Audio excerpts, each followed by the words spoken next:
June 29, 2022, patay sa pananaksak ang lalaking itatago namin sa pangalang Anthony.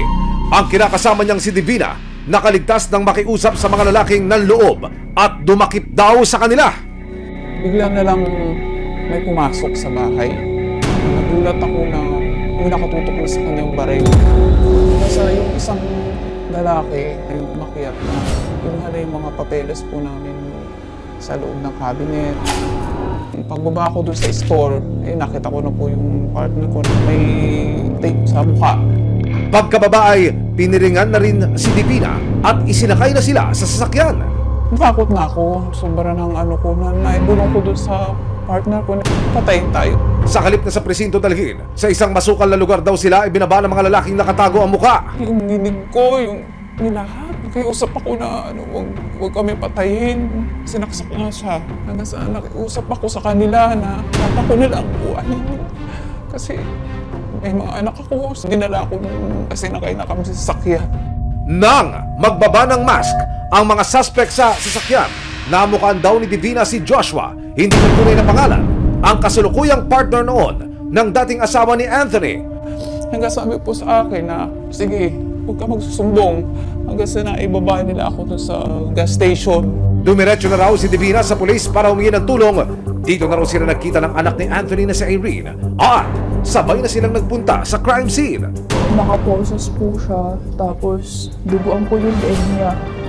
Nakabalot po yung mukha niya ng duct tape na pula. Dahil sa nasaksihan ni Divina, itinuring siyang primary witness sa investigasyon. Yung past 2023 ang nalabasan lang yung pinaka tinuturing natin na isa sa mastermind. Dati siyang traffic enforcer, pero nagpapanggap siyang pulis.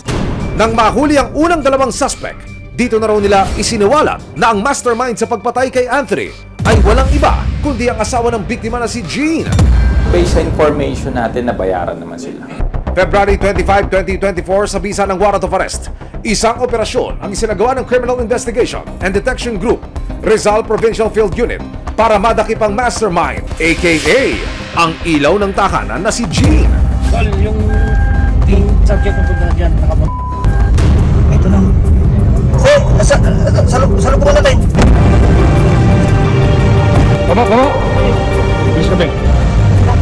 Paliwanag ko.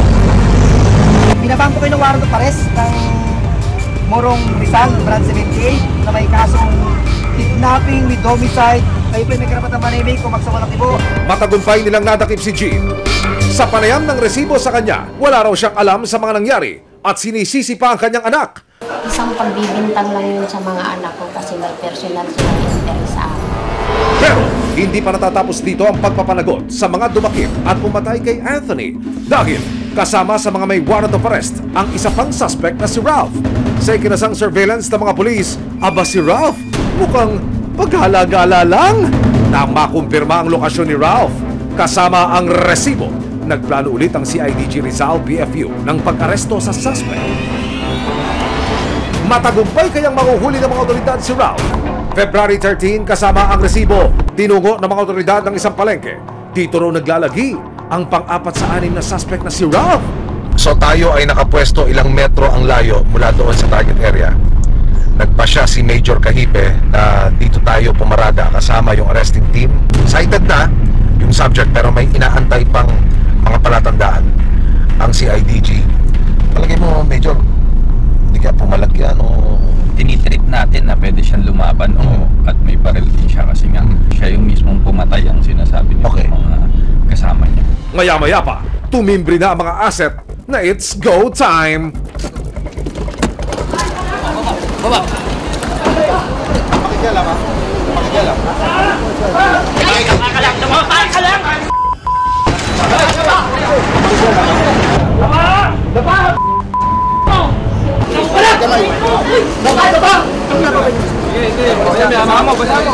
Ina-aresto kita sa bisa ng warrant of arrest sa kasong kidnapping with homicide.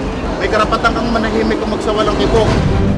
Back to office tayo para rin umusad na itong kaso at magkaroon na ng hustisya para sa pamilya nitong mga victim. Pinakita mo sa akin yung cellphone. Mayat na, nagme-message sa'yo yung kaanak ha. Mabilisan ang pagdala ng suspect sa CIDG Rizal. sa panayam ng resibo sa suspect na si Ralph, aba, walang alinlangan niyang kinanta ang pangalan ni Jean. Siya talaga ang mastermind po. Pumunta sila sa bahay. Sabihin, may lupa doon sila sa bundok, magtatabas daw kami. Opo. Yun pala, sinurbe nila yung kung saan nila itatapon yung tao. Bali, ang nahuli natin ay 4 na. Meron pang 2 pero hindi na siya naisama doon sa kaso. Kinasuhan ng kidnapping with homicide ang mga suspect at kasalukuyan silang nasa kustodiya ng CIDG Rizal PFU. Kung mapatunayang may sala, naharap ang mga suspect sa reklusyon perpetua o habang buhay na pagkakakulong. Dahil sa nangyaring krimen, sukdulan daw ang galit ni Irene sa kanilang magulang. Hindi ko na po talaga siya nakikita as my mother. Ang mensahe naman ni Irene sa kanyang namayapang ama. Kung naririnig man ako ni Papa ngayon, magiging matatag at matapang ako. Kagaya nung mga tinuturo mo sa akin.